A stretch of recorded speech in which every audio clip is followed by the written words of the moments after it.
तर ठाणे, नाशिक आणि संभाजीनगरची जागा आम्ही लढवतोय असं शिरसाटांनी म्हटलं। छत्रपती संभाजीनगरची जागा कोण लढवणार, लवकर ठरेल असंही शिरसाट म्हणाले।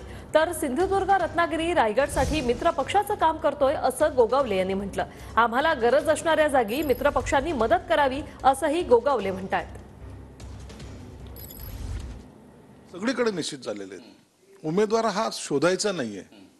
उभाटा गटासारखा आम्हाला दुसऱ्याचा आयात करायचं नाही। आमच्याकडे उमेदवार सर्व रेडी आहेत, त्यांची फक्त घोषणा करणं बाकी आहे। म्हणून शिंदे साहेब मला वाटतं आज उद्यामध्ये त्यांची घोषणा करतीलच।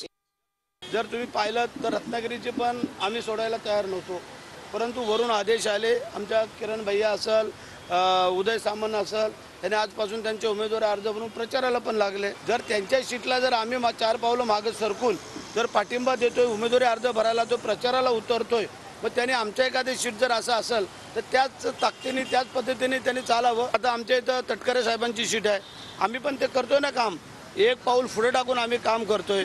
मग ज्या ठिकाणी ज्यांचे उमेदवार आहेत, आता सुनेत्राताई पवार तिथं आम्ही परवा गेलो होतो प्रचाराला, त्यानंतर आढळराव पाटील आम्ही प्रचाराला गेलो होतो। म्हणजे जिथे त्यांना आवश्यकता आमच्या तिथं आम्ही जातोय, आम्हाला जिथे आहे तिथं त्यांनी यावं।